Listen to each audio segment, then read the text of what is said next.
This is Julie D., and you're listening to the Nordonia We Need to Talk podcast network, brought to you by NordoniaHills.news, recorded in the Gary Miller studio. Cleveland Sports Podcast starts now.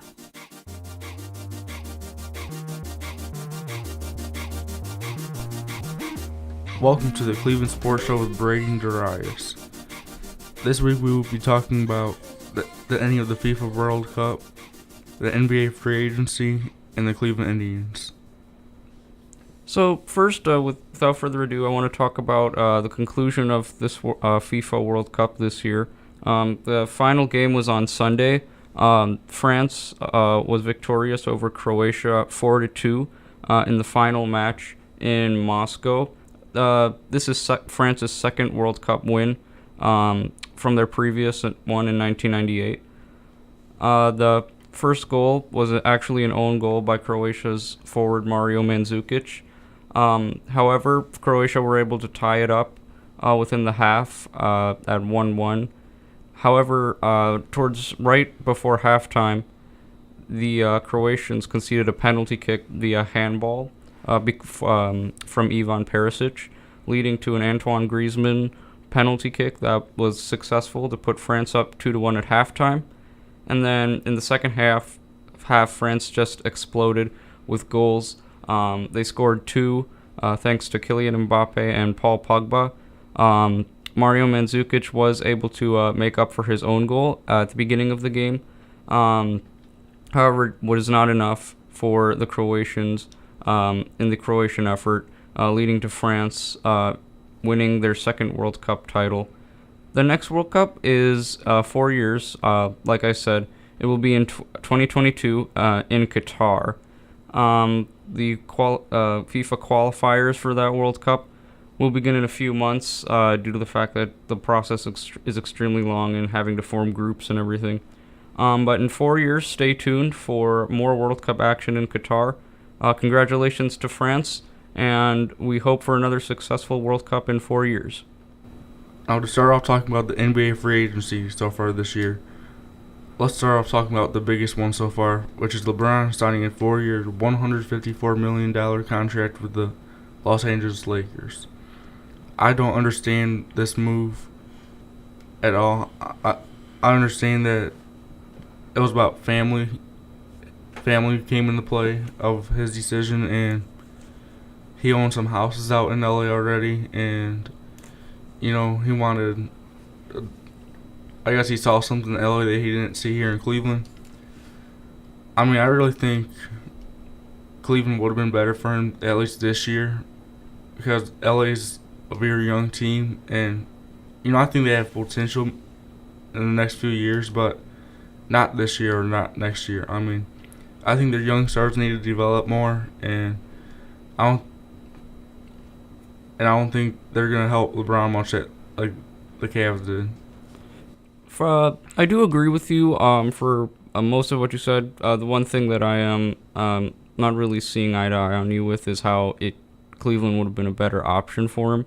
But to get on what you agreed with, like I said, I think because last week I talked about how Los Angeles is such a huge, it's the second largest metropolitan area in the country outside of New York City. This was obviously a huge business. This is more of a business decision than it was a basketball decision, because now his market with Nike is just going to explode, especially the fact now it's in Los Angeles. Basketball-wise, which is what I'm more interested in talking about, I agree. Even though they did add guys like Lance Stevenson, Rajon Rondo, JaVale McGee, I talked about it last week, they're not going to beat the Warriors even with that lineup and those new added players. It's just not going to be enough. And I don't even know if they're going to be able to get past the Houston Rockets because of the wonderful season that they just came off of this year. And the 4 years, 4 years is a long commitment. That's how long he stayed in his second run with the Cavs. It's a long commitment, and he's aging. If he was in his early 20s, mid 20s, maybe this deal would make a little bit more sense. But now to the fact that he's 33 years old, and retirement is coming upon him, I don't really see why he would make such a huge commitment to the Los Angeles Lakers. You know, if he wants to chase Michael Jordan and be the greatest basketball player of all time. Yeah, and going back to you saying they might not even get past Houston. I think they might have a small chance of getting past Houston depending on how they play together. I mean, Houston just lost Trevor Ariza, so I think they'll have a pretty decent amount of impact on them. But they did re-sign Chris Paul and they have James Harden, so of course that dynamic duo is going to be problems for a lot of NBA teams. And for the Lakers, they have a head coach named Luke Walton, and I don't know how he's LeBron's age, and for me, I don't see how he could lead this team to an NBA championship. They got the Warriors in the West, the Rockets. You could even say the Thunder are gonna be hard to beat. They re-signed Paul George, and they have Russell Westbrook, but now they're talking about trading Carmelo Anthony, and I think it's gonna be hard for them to find a potential trade target for him. And with the Thunder, they just traded Carmelo Anthony earlier this week to the Atlanta Hawks for Dennis Schroeder. And who else did you say? Another draft pick.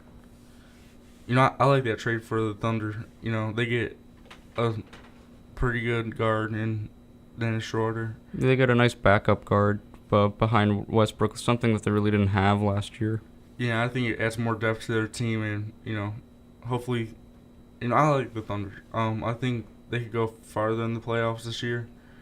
I think the Jazz were a tough team to beat last year, and I think they're a little bit overrated, the Jazz, but we'll see what happens. And I think the Thunder, back off that point, should have won that series. I don't think that the Jazz were I don't think the Thunder were the underdogs in that series. They lost in 6 games where they should have won probably in 6 games, if not 5 games, because a lot of hype was built into the Thunder, and because of their record and because of their placing, I think they were the overrated team. The Jazz, we can get to another day. You can get to another argument about them. To me, they're really an irrelevant team at this point. But the Thunder were the Goliaths of the West. A lot of people thought, because of all the 3 All-Stars and how well it would work out, but because of their record and then their underachievements in this previous playoffs, it's really hard to say how great of the season that they had. Yeah, I totally agree. And, I think they'll bounce back this season from that tough playoff series loss. And, we'll see how far they go. Now, another big move that I want to talk about is DeMarcus Cousins going to Golden State. I absolutely cannot stand this move. What else does Golden State need? They already have Kevin Durant, Curry, Klay Thompson, and Draymond Green. I mean, why would you need DeMarcus Cousins? He's coming off an injury, so he probably won't even play the first half of the season. But, I mean, I don't see absolutely nobody beating the Warriors now in the West. I think, us being Cavs fans, it just makes that trade just makes us a little more annoyed and angry. This is the thing that irritates me in all of this is that DeMarcus Cousins took the least amount of money possible. He took $5.3 million. That, in NBA standard salary, is nothing. And living out in a place, the Bay Area, San Francisco, Oakland, it's not cheap out there. It's one of the most expensive places in California, if not the country, to live in. And to take $5.3 million, and like you said, he's not going to even be playing. He might not even be playing a decent proportion of the season, just like Isaiah Thomas did with the Cavs. It's a little bit worrisome. But you have the Warriors just you have to give credit to them in the point that they just keep going and they keep asking.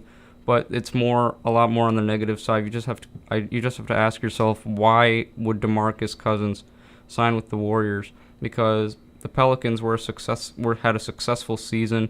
Although they lost to the Warriors in 5, they only had Anthony Davis and Drew Holiday and a couple of other guys to help them through. I think that they could have gone a lot farther if DeMarcus Cousins was healthy and ready, paired with Anthony Davis. And we'll see if the Golden State Warriors, the defending champs this season, might turn out like the Thunder from this previous season.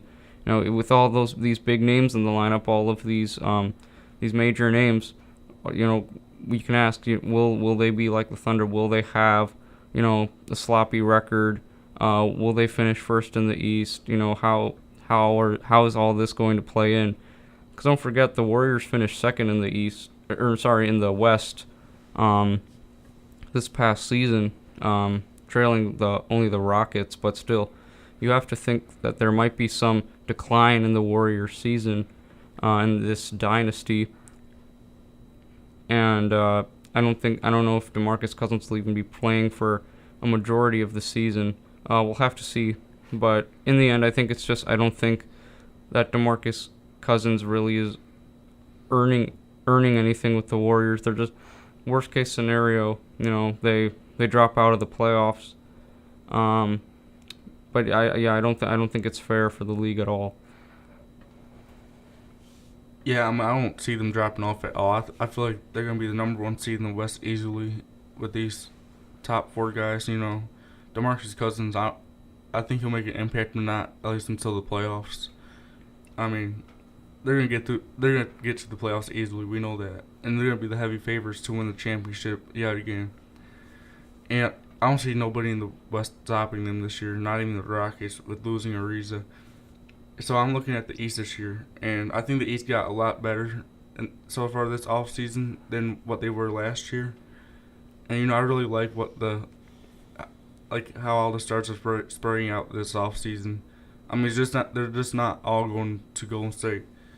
Like the other day, Kawhi Leonard got traded to the Raptors for DeMar DeRozan, and I like that pick for Toronto. I think that makes them a great contender in the East this year.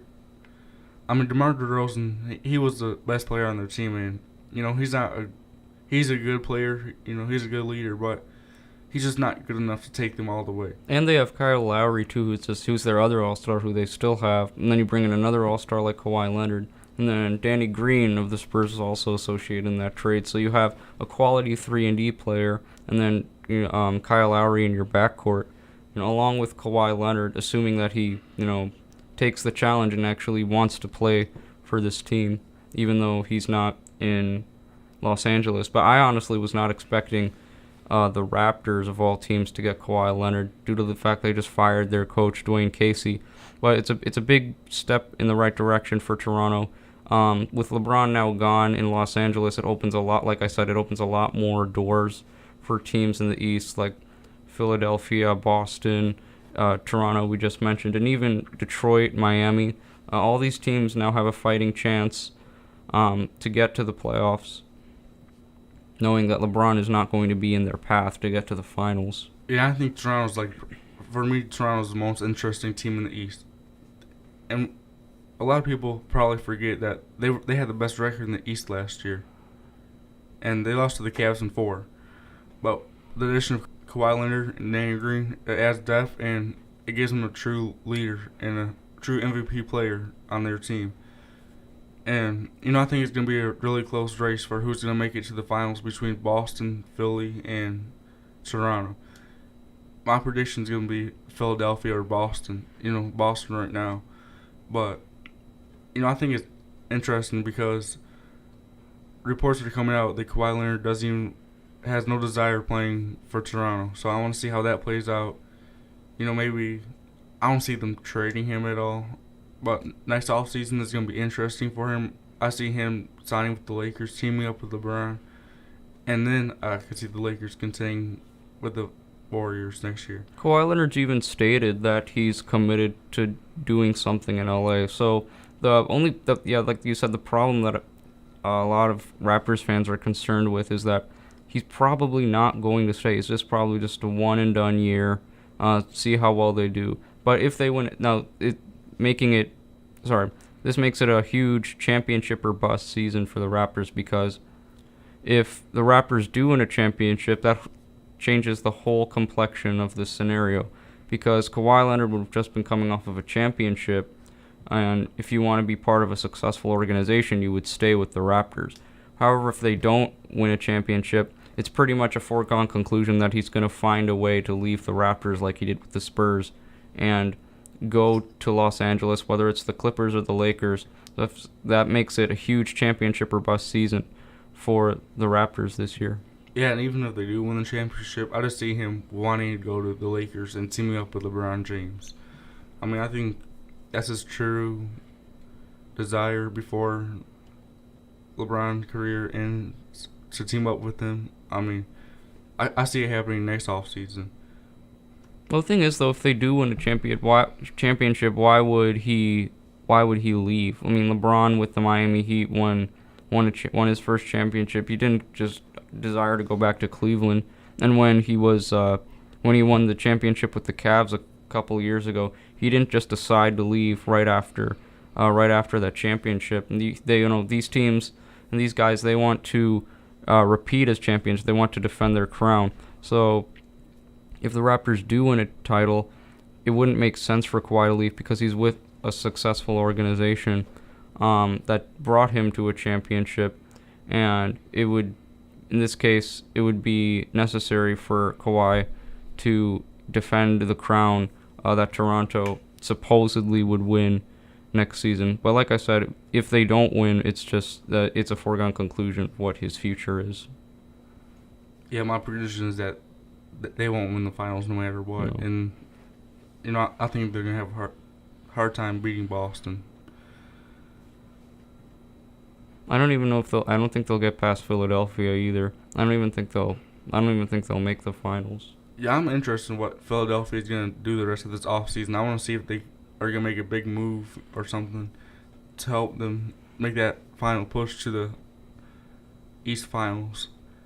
They were really close last year, and I thought they were going to do it, but with those young players, they just needed a little bit more development, and they're right there.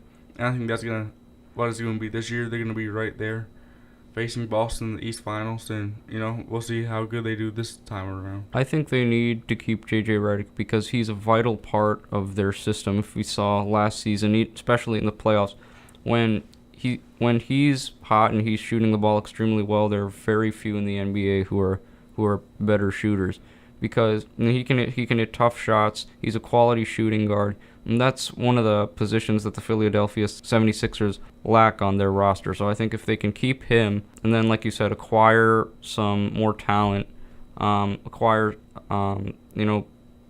have the rookies develop entering their first year, they could really pose a challenge to the Celtics, who I think right now are the best team in the Eastern Conference. We could agree to disagree. But, I think if they keep J.J. Redick, that'll be a huge boost for them. And he's definitely going to be vital when the time comes to perform in clutch situations in the playoffs especially. Yeah, and they locked up J.J. Redick earlier this offseason. Now let's talk more about the Cavs. Obviously, LeBron left to go join LA for 4 years. So now we only have one man left out of the big three. Kyrie's gone to Boston, LeBron's gone to LA, and we only have Kevin Love left. Rumors are saying that the Cavs are looking to trade him, but I don't see that happening just yet this year. I think they're going to wait to see how they do first for a little bit of the season, to see how they do without LeBron James. They lose Jeff Green to the Wizards, and that's a quality player we lost. They're talking about trading Kyle Korver for Jared Bayless, so basically a swap with the 76ers, and I don't think that makes sense. I really like Kyle Korver, and I think he's one of the best shooters in the league. And, I think that would really hurt us a lot. And, right now, they re-signed Channing Frye from our championship team, and him and Kevin Love are really close. I think that helps with Kevin Love wanting to stay here. And, I don't think they're in a full rebuild mode yet. I think they're just like one big signing away or one big trade away from being able to contend in the East.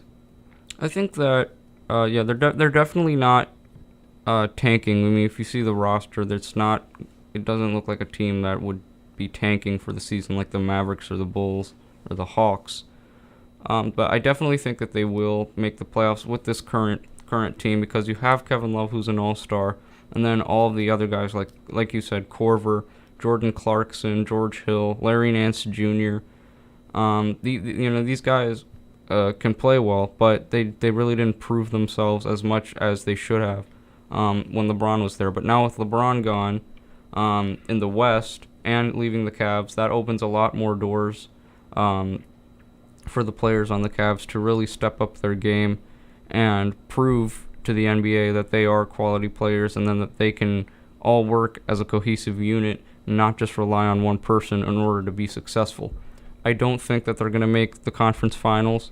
I think the best that they'll do is get to the conference semifinals and lose to one of the better teams in the East, like the three of Philadelphia, Boston, Toronto. Now with Kawhi Leonard on the Raptors.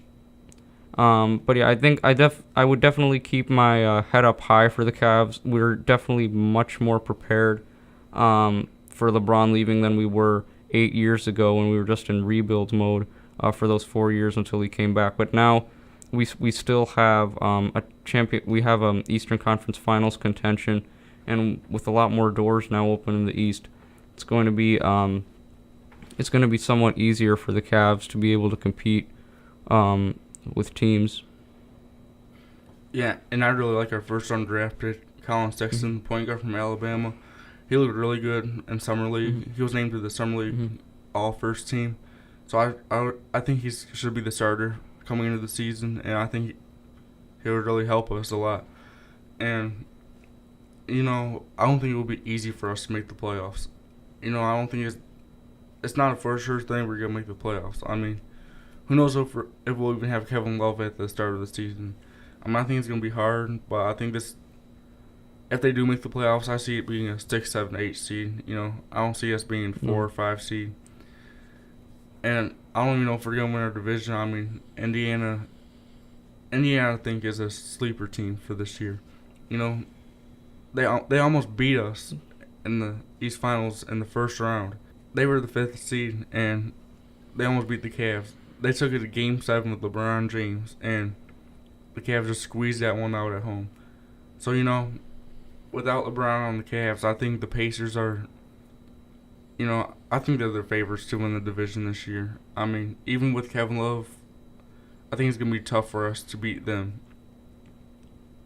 And like you said about the Pacers, LeBron needed to score 45 points in that Game 7 to barely squeeze out the Cavs by. It was only a 4-point win for the Cavs. Victor Oladipo came off of a phenomenal season.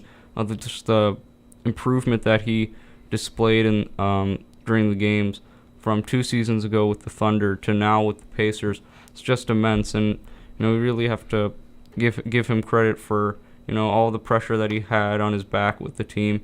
He was able to take it to a Game 7, and believe me, I thought that they really weren't. I thought even no one thought they were going to do that.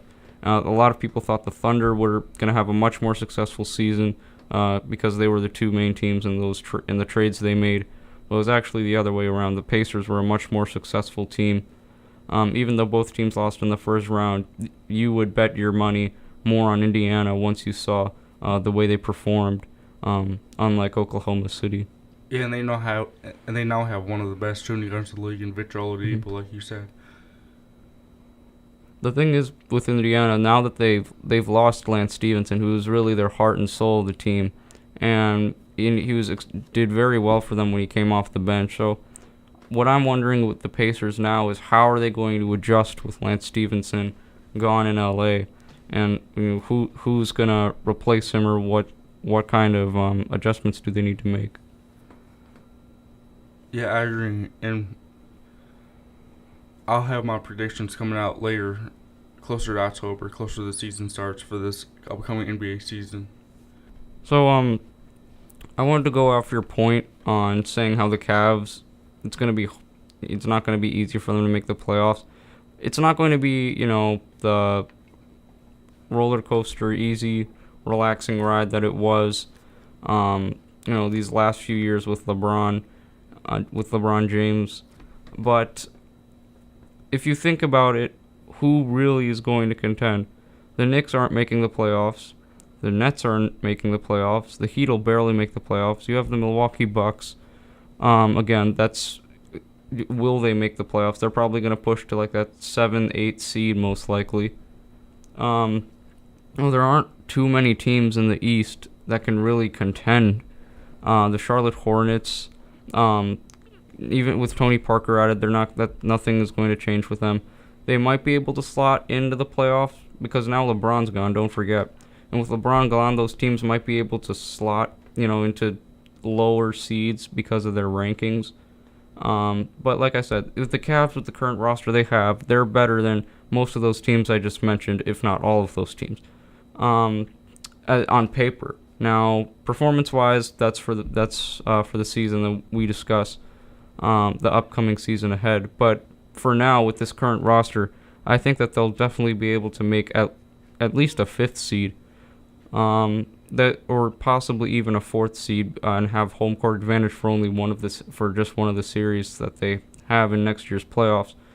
But the Cavs definitely, I think, will be able to make the playoffs in the Eastern Conference because I've said this before. I'll say it again. It's it's extremely important because now with LeBron gone, all of these teams like the Hornets, Bucks, Pistons, all these teams now are going to be able to, get above that 9 seed and get to that 8th seed, that 7th seed, or that 6th seed, and contend in the playoffs.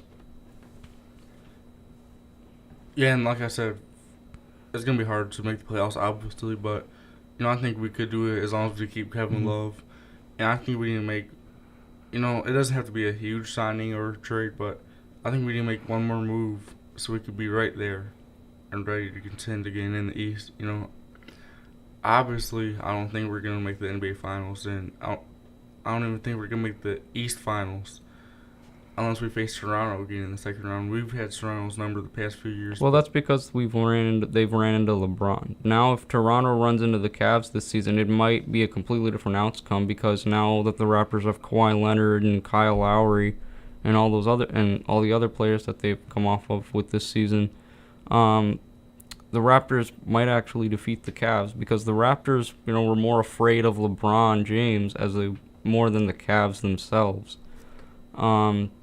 Therefore, I think that if the Raptors were to face the Cavaliers in this postseason, the Raptors might just have the upper edge because LeBron isn't with them anymore, wasn't with the Cavs. And, I think that's going to make it a lot easier on Toronto for them knowing that they don't have to face LeBron in the playoffs, at least not until the finals if they make it there. But, we still have a few more months until the season starts. The schedule hasn't even come out yet, and I'm 100% sure there's going to be more big moves to come. So there's going to be a lot more for us to talk about. Right. Now I'll be talking about the Cleveland Indians, who are 53-43 on the year, and they are 4-6 in the last 10 games. I think the Indians are an interesting team this year. They're coming off a ALDS loss to the New York Yankees last year, and that was a really tough one. They had a 2-0 lead, and they lost the final 3 games to lose in the playoffs. And the year before that, they had a 3-1 lead to the Cubs in the World Series, and ended up losing that series too. So 2 tough years in a row of losing leads in the playoffs and being eliminated. Right now, they have an 8.5 game lead on Minnesota for first place in the AL Central. So right now they lead the division. They're in first place, but they're 10 games behind for the number 2 seed in the playoffs. So as of now, and what I think is going to happen, they're going to finish with a 3rd seed heading into the American League playoffs behind Boston and Houston. Boston and Houston are both very good baseball teams this year, and I think it's going to be a very tough. I think it's going to be fun to watch the American League playoffs this year. With Boston, New York, Houston, Cleveland, and whoever else makes it. I mean, it's going to be a very tough road to the World Series this year. But I think the Indians could do it. I think this is a make or break year for the Indians. Relievers Cody Allen and Andrew Miller are becoming free agents this offseason. So who knows what happened to them. But what does help is this huge trade that happened this past week. The Cleveland Indians acquired closer Brad Hand and reliever Adam Simber from the San Diego Padres in a trade, which they traded prospect catcher Francisco Mejia. Mejia is a very good catcher and outfielder, and he was listed number 15 on the prospects list in the MLB.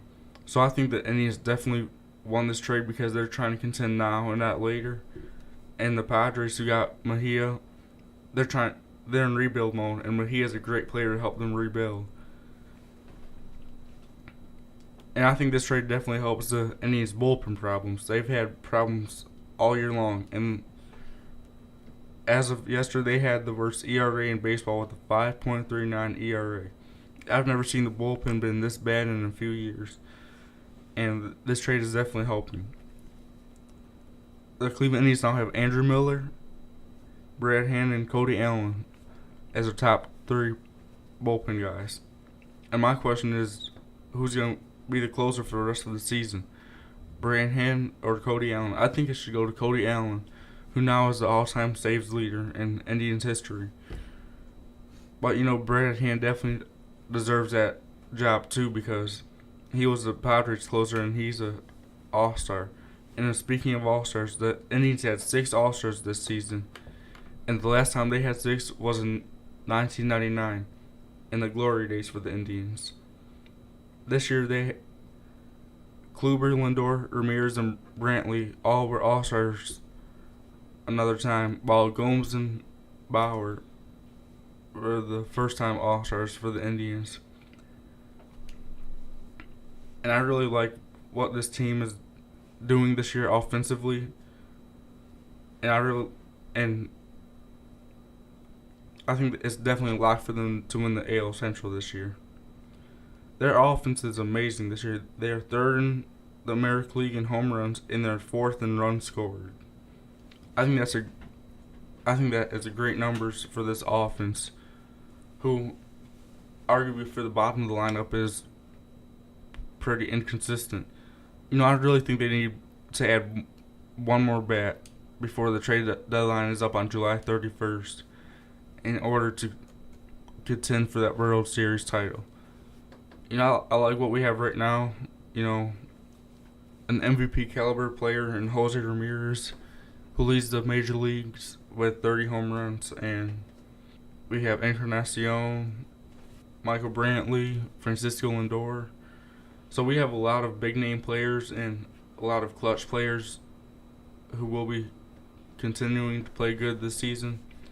But my only question is, how far will we make it in the playoffs? We'll have to go through Boston, Houston, or the Yankees, at least 2 of those 3. And for me, I think we could for sure beat Boston. I mean, obviously they're a good team, but I think that's their easiest opponent to beat. And I really don't want to face the Yankees again in the playoffs. Definitely not in the ALCS. I mean, they have a huge power lineup, and I think it'll be tough for us to beat them again unless our pitching truly steps up and our bullpen doesn't have any mistakes. Houston is one of the best teams in the league, and a lot of people could see them repeating this year for the title like that they had last year. But I don't see them repeating. I think they're a little bit overrated. They have probably the best starting staff in baseball, but their offense, I think, is going to slow down this off season, the rest of the season, and I think the Indians could catch up to them and beat them. So I think it's going to be coming down to the Indians and Yankees in the American League for whoever gets to go to the World Series. I think it's going to be close, and I do see the Indians have better pitching right now, but who knows about what happened. We have a good 3 months left of the season, including the playoffs, and we know injuries happen and trades happen and stuff like that, so who knows what will happen with this Indians team. I really like where we are at right now. The record is a little bit low, but we are for sure winning the division, making the playoffs, and let's hope for the best. We'll be back very soon for another edition of the Cleveland Sports Show with Brady and Darius. Thank you for listening, and have a good week.